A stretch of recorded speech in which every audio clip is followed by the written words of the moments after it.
Muy bien, vamos hoy a tratar, primer día de la semana, un tema titulado Aprobado por Dios. Tema titulado Aprobado por Dios, que se encuentra en 2 Timoteo capítulo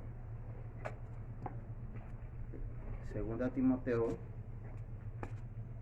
segundo libro de Timoteo, capítulo 2, verso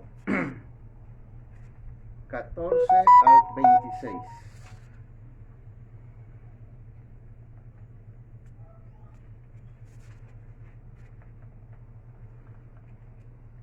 Este tema se titula Aprobado por Dios.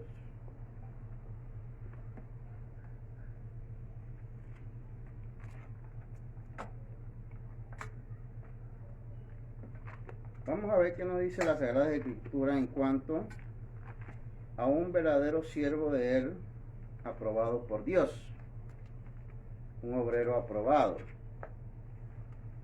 Y es importante que veamos que no es un obrero aprobado por otras personas, ni un obrero aprobado por alguien o por alguna figura externa, la cual muchas veces algunos líderes buscan aprobación de hombres, como lo fue en el antiguo Israel, como lo fue en la época cristiana también del primero, segundo siglo y a través de los siglos hasta el sol de hoy.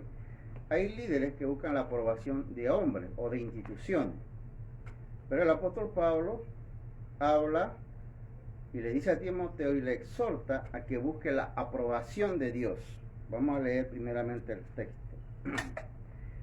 Recuérdales esto, exhortándoles delante del Señor a que no contiendan sobre palabras, lo cual para nada aprovecha, sino que es para perdición de los oyentes. Procura con diligencia presentarte a Dios aprobado, como obrero que no tiene de qué avergonzarse, que usa bien la palabra de verdad, mas evita profanas palabras porque conducen más y más a la impiedad. Y su palabra carcomerá como gangrena, de las cuales son Himeneo y Fileto, que se desviaron de la verdad diciendo que la resurrección ya se efectuó y trastornan la fe de algunos. Pero el fundamento de Dios está firme, teniendo este sello: conoce el Señor a los que son suyos, y apártese de iniquidad todo aquel que invoca el nombre de Cristo.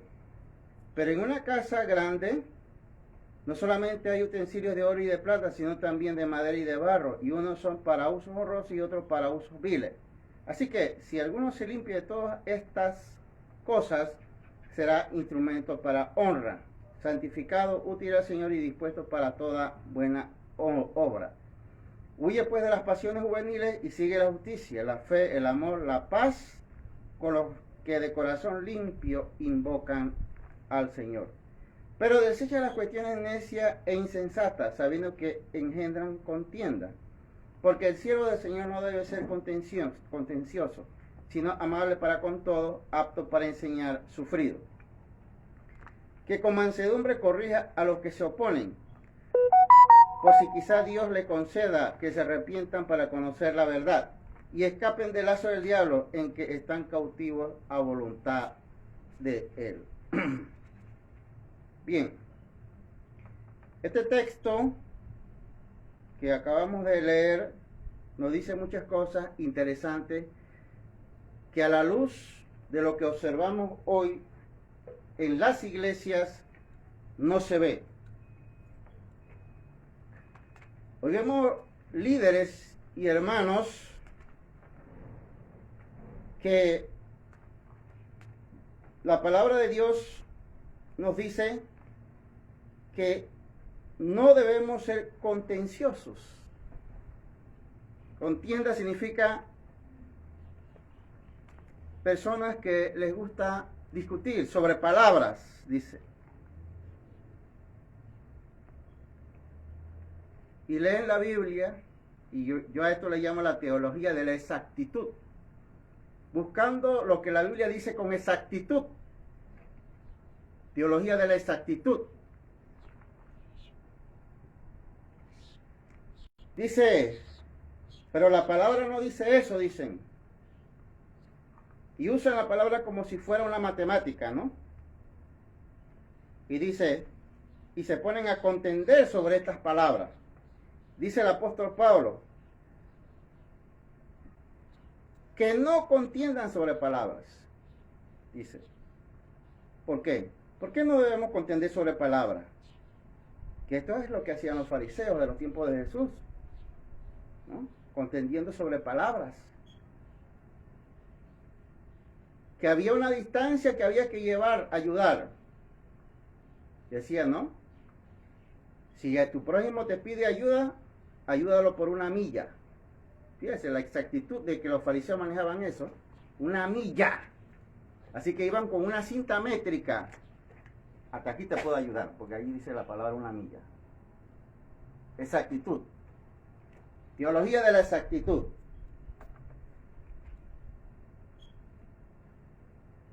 Dice, ¿por qué no debo contender? La palabra y el Espíritu Santo es claro. Dice que nada aprovecha esa discusión. ¿A quién edifican las discusiones entre hermanos y líderes que se ponen a estudiar, a tomar la Biblia para discutir sobre lo que dice con exactitud el texto o lo que no dice el texto? Dice la Biblia que para nada aprovecha, eso no edifica en nada. Así que cuando yo veo contendiendo a hermanos y líderes sobre eso, yo me retiro. Porque la Biblia dice que de ahí no va a salir nadie edificado. Sino que todo lo contrario dice, sino que es para perdición. Dice. Están discutiendo sobre Biblia. ¿Qué va a ocurrir ahí? Si había dos hermanitos interesados en la fe, dice que no va, lo que va a ocurrir es que va a ocurrir ahí perdición. Hermanos que se van a apartar. Porque si los hermanos, estos hermanos son un poquito débiles en la fe, dirán, si así son los cristianos, ¿qué yo hago aquí? Mejor me voy allá al mundo donde se discute siempre. Por eso es que en la iglesia verdadera, los líderes y los cristianos de verdad no pierden el tiempo discutiendo. El hermano que quiera discutir no tiene lugar con nosotros. Procura con diligencia, dice el apóstol a Timoteo, presentarte a Dios aprobado, como obrero que no tiene de qué avergonzarse, que usa bien la palabra de verdad. Usa la palabra bien de verdad. ¿Cómo la usa? Con ese espíritu fariseo de exactitud, con ese espíritu de discusión, dice la palabra. Si seguimos la línea, está diciéndole Pablo a Timoteo, sea un obrero aprobado, y un obrero aprobado no discute. Mas evita profanas y vanas palabrerías, porque conducirán más y más a la impiedad. Mire qué antagonismo, ¿no? Había líderes que se ponían a estar filosofando con la palabra de Dios, ¿no? Palabrerías desarrollaban con la palabra de Dios, porque la palabra de Dios yo la puedo usar así. ¿Y qué pasaba? Dice, ¿conducen a qué? ¿A la santidad? No dice, sino conducen a la impiedad. Entonces, hay hermanos y líderes que usan la palabra de Dios para dedicarse a la palabrería, dice. ¿Y qué pasa? Es no la santidad, sino a la palabra de Dios dice que conducirán a la impiedad.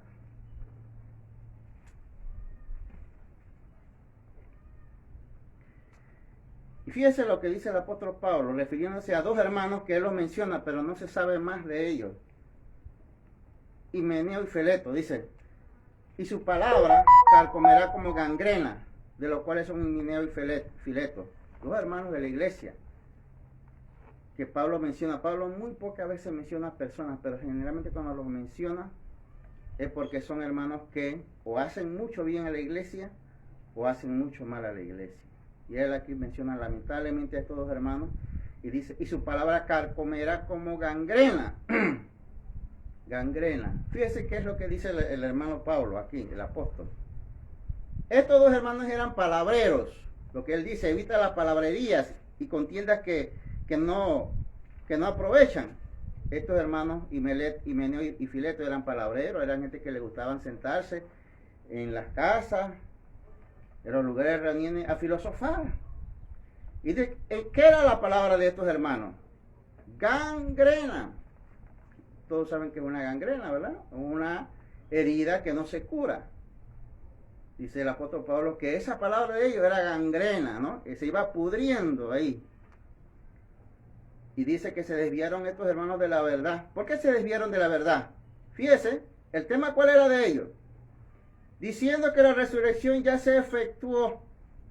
Ese era el tema de ellos. No es que estaban tratando un tema que alguien pudiera decir, pero eso es un tema bobo. Ellos estaban diciendo que la resurrección que Jesús había prometido, ha prometido que Él va a resucitar a vivos y a todos los hombres, buenos y malos, va a resucitar. Jesús ha dicho eso.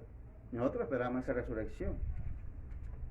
Estos dos líderes religiosos, líderes de la época de Pablo, fíjense, estando en la misma época de Pablo, ellos enseñaban ya que la resurrección se había efectuado. Este es un tema que producía entonces debate, palabrería, en otras palabras. ¿Producía qué? Contienda. Ahora, ¿por qué Pablo dice que se desviaron de la verdad? ¿Por qué Pablo dice, y trastornan la fe de algunos?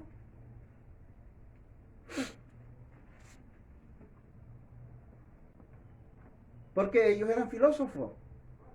Y resulta que si yo decía, si yo me ponía a contender con ellos, y ellos dicen, hermano Pablo, pero si ya Jesús resucitó y ya resucitaron lo que tenían que resucitar. Y los que se fueron ya se fueron, así que tú qué haces. Yo digo, entonces, ¿qué yo hago haciendo la lucha aquí solo? ¿Qué hacemos nosotros luchando? Un grupo todavía contra el pecado,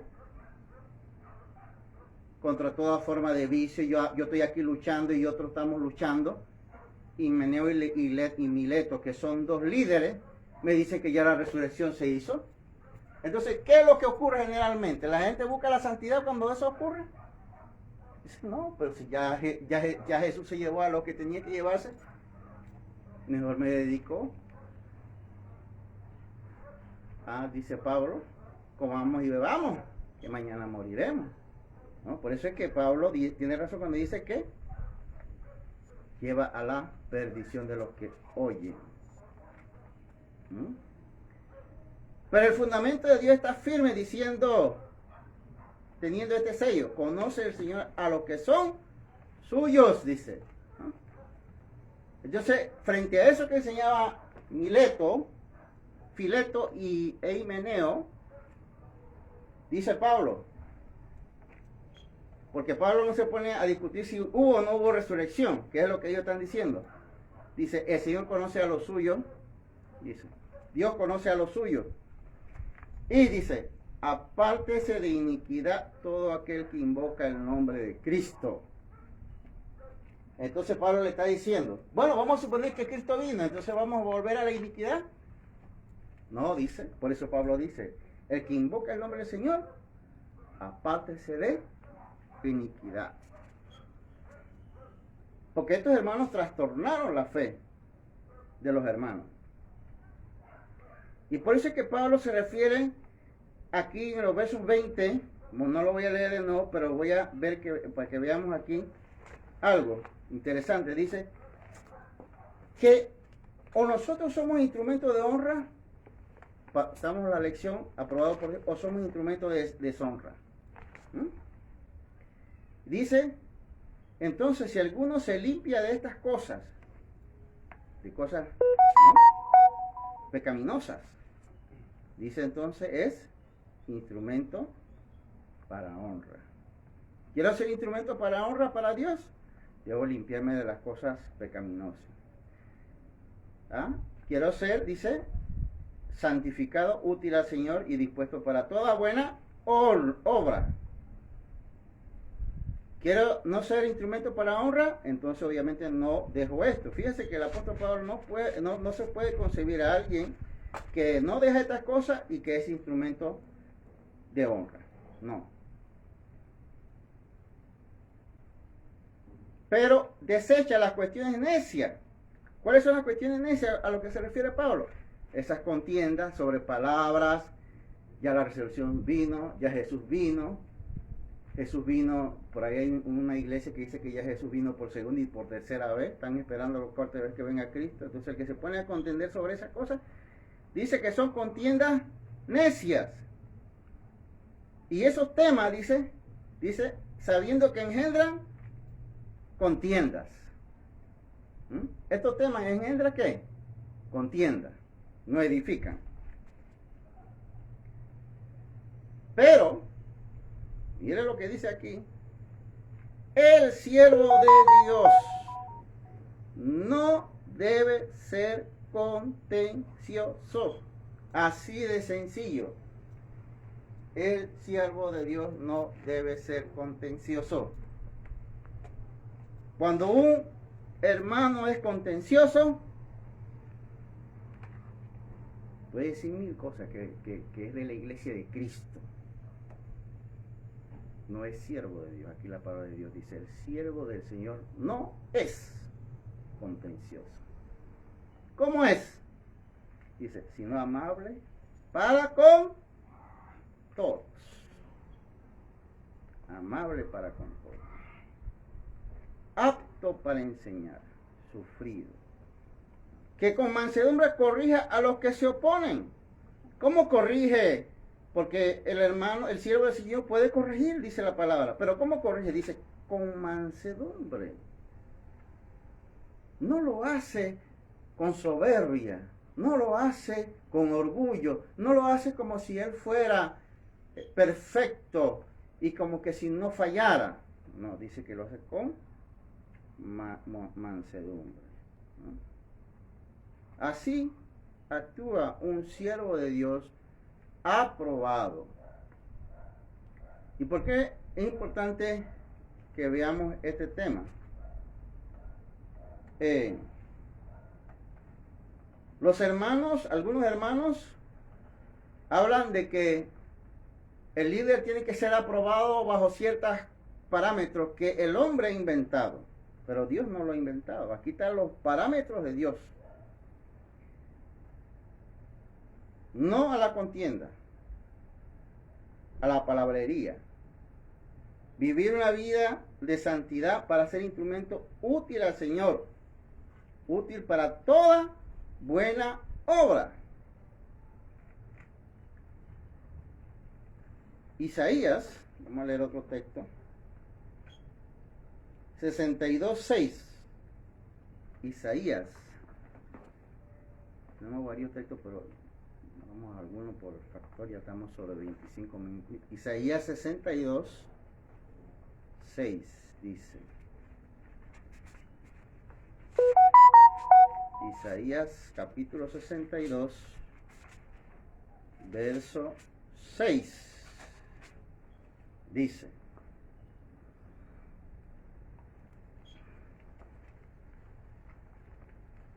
observen cómo es un verdadero líder, siervo de Dios.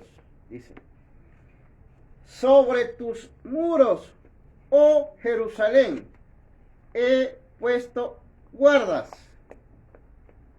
Todo el día y toda la noche no callarán jamás.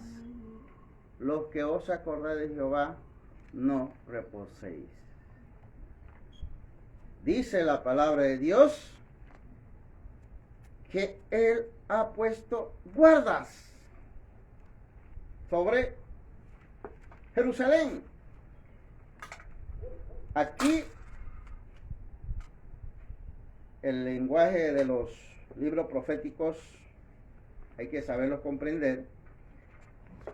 Aquí el profeta está diciendo de parte de Dios esto: sobre tus muros, oh Jerusalén, he puesto guardas. A los siervos de Dios, a los predicadores de Dios, a los ministros de Dios, él aquí le llama, fíjese, me gusta esto porque a veces los hermanos de la teología de la exactitud les gusta jugar con las palabras, pero fíjese que el mismo Dios a los profetas aquí le llama guardas. No le dijo profeta, sino guardas. Dice, he puesto sobre tus muros guardas.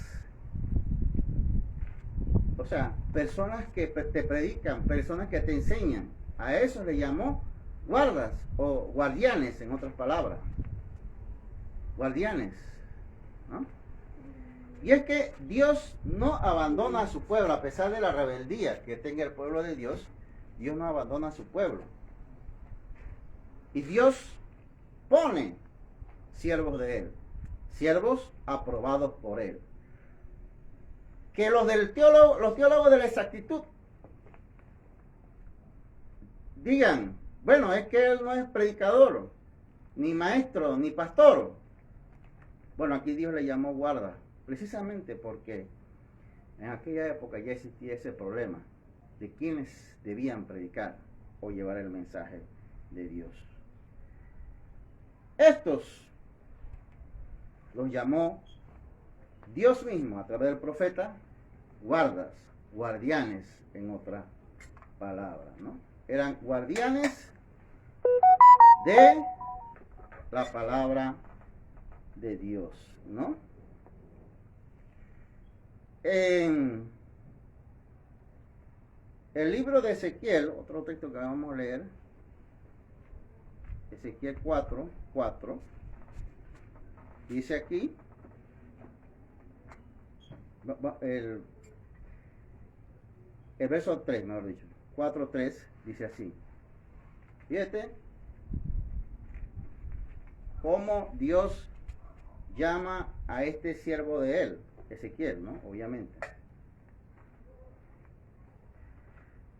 Tómate tú una plancha de hierro y ponla en lugar del muro de hierro entre ti y la ciudad, y afirmarás luego tu rostro contra ella, y será en lugar de cerco, y la sitiarás. Es señal a la casa de Israel. Es señal a la casa de Israel. El profeta tenía que tomar, dice, una plancha de hierro y ponerla en el muro. Una plancha de hierro. ¿Qué simbolizaba esa plancha de hierro? Una plancha de hierro pesa. Y para los israelitas, dice, ¿qué hace este loco poniendo una plancha de hierro en el muro? Esa cuestión en cualquier momento va a caerle a alguien. Obviamente habría que leer más para entender el texto, pero el contexto es que Dios quería darle a entender al pueblo que así como pesaba esa plancha de hierro, pesaba el pecado del pueblo de Israel. Dios manda a Ezequiel a que haga esto y otras cosas más, pero yo quiero referirme a este texto nada más. Dice, y afirmará luego tu rostro contra ella. Es decir, Ezequiel tenía que tener fijado su rostro sobre aquella plancha de hierro, mirándola. Pasaba la gente y miraba a Ezequiel mirando esa plancha de hierro. ¿Qué pensaría la gente de Ezequiel? Obviamente no es que estaba todo el día, pero estaba buen rato ahí viendo esa plancha de hierro, mirándola, porque dice, afirmarás tu rostro contra ella. Ahí estaría con la mirada fija en la plancha de hierro.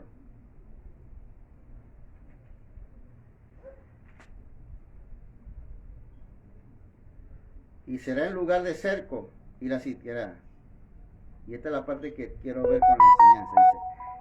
Dice, señal a la casa de Israel. La plancha de hierro. Ezequiel viendo la plancha de hierro.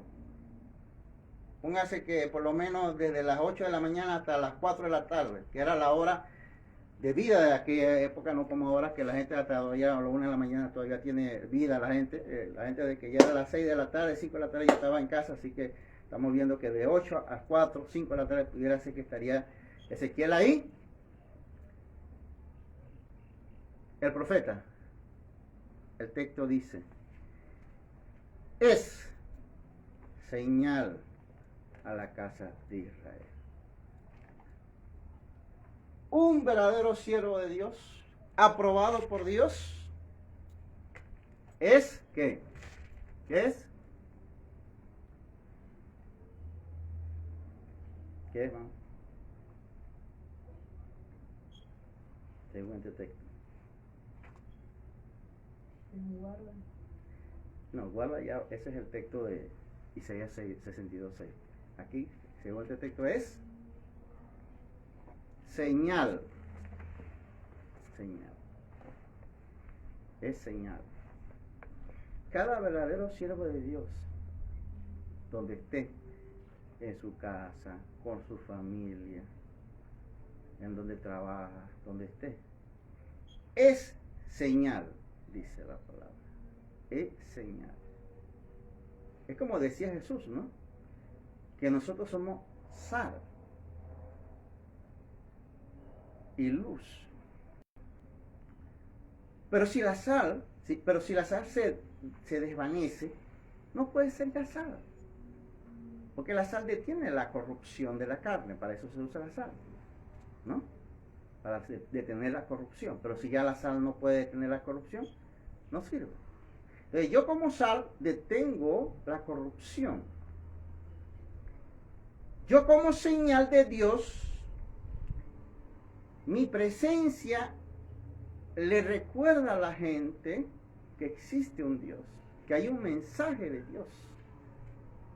Porque dice aquí la palabra de Dios, cuando el profeta hacía estas cosas, que era sencilla, ni siquiera hablaba, nada más ponía ese hierro en el muro, lo miraba a él, pondrás tu rostro sobre ese hierro, te pasarás todo el día así, y dice, es señal para mi pueblo Israel. Por eso que cuando el apóstol dice, refiriéndose a las hermanas, dice que con la conducta convencen a sus maridos. Fíjese que, ¿qué quiere decir el apóstol? Una época donde las mujeres no hablaban, pero él se refiere a que la conducta era señal. La mujer cristiana es señal a su marido con su conducta. ¿Qué le parece? El siervo de Dios es señal a donde está con su conducta. Ahora, la pregunta es así como la sal que se desvanece. Pero si mi conducta es mala como siervo, ¿puedo ser señal? Si yo soy contencioso, si yo soy problemático, si yo no respeto a la gente, ¿puedo yo ser señal? Que Dios quiere que yo sea señal, pero yo no puedo ser señal así. Un siervo de Dios aprobado es señal. Vamos a leer un último texto. Romanos 12:6.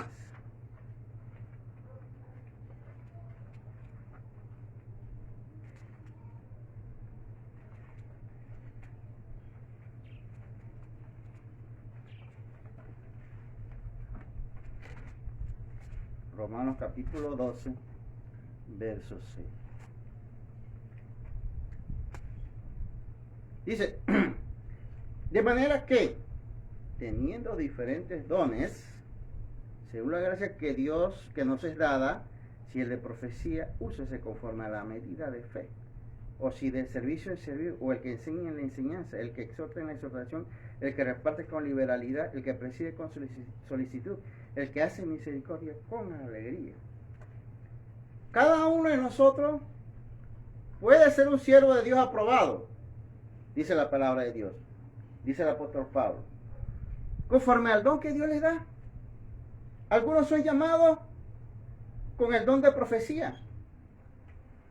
Y voy a referirme solo a este punto, porque nos tomaría mucho tiempo hablar de todo este texto. Pero el don de profecía no necesariamente significa predecir eventos futuros. No, eso no es lo que significa nada más. Esa es una de las definiciones, pero no es toda la definición.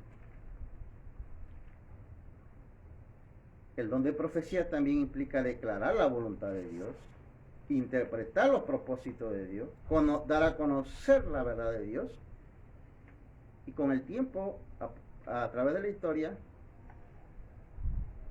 el don de profecía fue conocido como aquel que comunica la voluntad de Dios. Nosotros observamos, por ejemplo, Ezequiel estaba haciendo un acto de profecía y ni siquiera estaba hablando. ¿Qué él hacía nada más? Colocar una plancha de hierro en el muro, poner su rostro sobre esa plancha todo el día y ya, hasta que Dios le dijo, creo que fueron un año, fíjese esto, un año el profeta de Dios se pasó haciendo esto, sin decir una sola palabra. La pregunta es, ¿profetizó o no profetizó? ¿Profetizó o no? Dios le mandó a hacer eso. Haz eso, cállate y que te miren nada más. Profetizó, ¿no? Porque que profetizar no solamente es declarar el futuro, ¿eh? Es declarar la voluntad de Dios.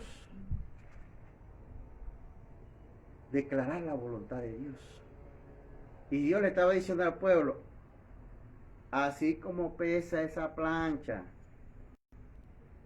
El pueblo tenía que discernir, pero ¿por qué esa plancha, esa cuestión pesa? En cualquier momento se cae alguien y mata a alguien. Así como pesa esa plancha de hierro, pesa tus pecados. Ahí lo dice el texto. No lo hemos leído porque falta tiempo, ahí lo dice el texto. Porque el pueblo decía, pero ¿por qué pones esa plancha que pesa tanto, Ezequiel? Sabes que esa cuestión cae y entonces alguien se muere. Así como pesa esa plancha, pesa tus pecados. Ese era el recuerdo, esa era la señal que le quedaba al pueblo de Israel. Entonces, el que profetiza es el que comunica la voluntad de Dios, es el que declara el propósito de Dios. Pero la gente está como en los tiempos de Jesús. Dice Jesús que los israelitas que pedían, porque ellos ya llamaban profeta a aquel que daba ¿qué? Decía Jesús dijo eso. Los judíos piden señales, porque para ellos era profeta el que daba señales, milagros y cosas así. Los griegos piden conocimiento. Pero dice Jesús, ni señal ni conocimiento se les dará a esta generación, sino que, dice, la señal de Jonás, o sea, la resurrección de él. Por eso es que nosotros tenemos que tener bien claro que nosotros tenemos que seguir lo que Dios dice. Y Dios hoy no está diciendo a sus profetas que den señales de milagros, no. Le está diciendo a los profetas de hoy, prediquen mi voluntad, prediquen mis propósitos. Eso es lo que le está diciendo a profeta de hoy. Que el Señor les bendiga. Amén. Vamos ahora a orar por el pan que representa la Santa Cena de nuestro Señor Jesucristo.